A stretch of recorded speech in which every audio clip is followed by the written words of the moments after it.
Luka Modric has confirmed that this World Cup will be the final tournament of his legendary career. South Korea may have found an unexpected edge at the World Cup, thanks to some clever preparation before the tournament. And Chelsea are reportedly preparing a huge move for one of the most exciting young players in world football.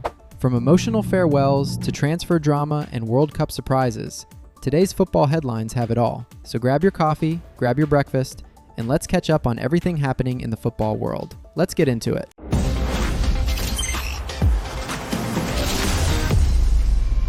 There are very few players who manage to leave football with absolutely nothing left to prove. Luka Modric is one of them. According to Fabrizio Romano, the Croatian midfielder is expected to retire after the 2026 World Cup, bringing an end to one of the most remarkable careers the sport has seen in modern times. Modric has spent nearly 20 years competing at the very highest level. During that time, he won the Ballon d'Or, helped Croatia reach a World Cup final, and became one of the most decorated players in Real Madrid history. What's perhaps most impressive is how long he managed to remain relevant. Even as football became faster and more physical, Modric continued to influence matches through his intelligence, positioning, and ability to control the tempo of a game.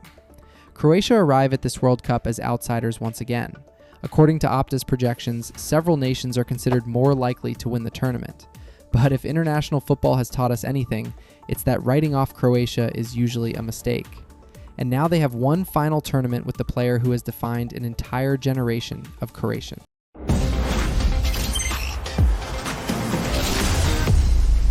South Korea's victory over Czechia may have been decided long before kickoff. The Koreans won the match 2-1, but one of the most interesting stories emerged after the final whistle. The game was played in Guadalajara, approximately 1,500 meters above sea level. At that altitude, players often need time to adapt to the thinner air and reduced oxygen levels. South Korea took that seriously. Instead of waiting until they arrived in Mexico, they spent part of their preparation in Salt Lake City, where the altitude is very similar. After the match, head coach Hong Myung-bo explained the challenges his players faced during the adaptation process. Altitude is definitely difficult.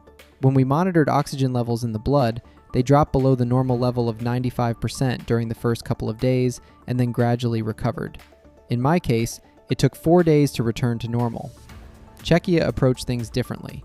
They trained in Dallas and arrived in Guadalajara only 1 day before the match. According to reports, the physical difference between the two teams became more noticeable as the game progressed. It's impossible to know exactly how much altitude influenced the result, but South Korea clearly identified a potential advantage and prepared for it more carefully than their opponents. And at a World Cup, small details can make a very big difference.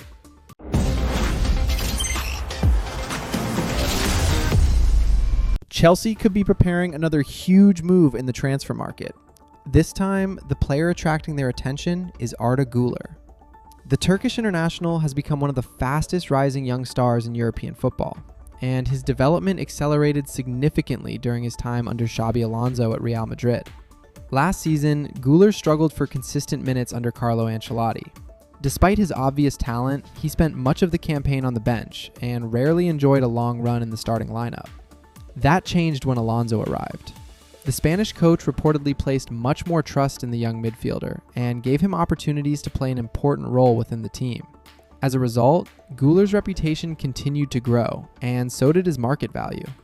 Now Alonso is at Chelsea, and according to the source, one of the first names he wants to bring to London is Arda Guler. The problem is obvious. Real Madrid know exactly how talented he is. Chelsea would almost certainly need to spend close to 9 figures to even start a serious conversation. Still, that hasn't stopped Chelsea before.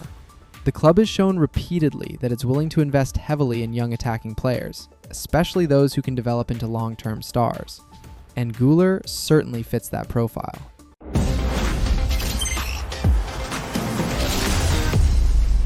The football wasn't the only thing making headlines at the World Cup this week. FIFA president Gianni Infantino managed to stir up plenty of discussion after joking about Italy's repeated qualification failures. Speaking about the possibility of expanding the World Cup even further in the future, Infantino joked, "We have already discussed the possibility of a 64-team World Cup in order to involve even more of the world. The issue has been raised within FIFA. But for now, let's enjoy this first tournament with 48 teams. Maybe Italy will qualify if there are 64 participants. Then we can go all the way to 208 teams and see whether they qualify. Some fans laughed, others weren't impressed. The bigger discussion, however, is whether FIFA genuinely intends to keep expanding the tournament. Critics argue that adding more teams risks lowering the overall quality of the competition, while supporters believe it helps football grow globally. Another story attracting attention involved Ghana midfielder Thomas Partey. Reports claim Canadian authorities denied him entry into the country because of ongoing legal allegations that have not yet been proven in court. Away from the controversy, there were also lighter moments. South Korean fans have quickly become fan favorites in Mexico, joining local supporters for celebrations, songs, and even public performances of Gangnam Style. One clip involving a South Korean reporter and a Mexican supporter went viral almost immediately, while several videos featuring Mexican fans have already collected millions of views online. So far, Mexico looks exactly like the kind of World Cup host FIFA hoped for: loud, passionate, and impossible to ignore. And that's your football catch-up for today. Thanks for spending part of your morning with Everyday Football. If you enjoyed the video, don't forget to subscribe so tomorrow's football stories are waiting for you with your next coffee. Until next time, have a great day, and we'll see you tomorrow.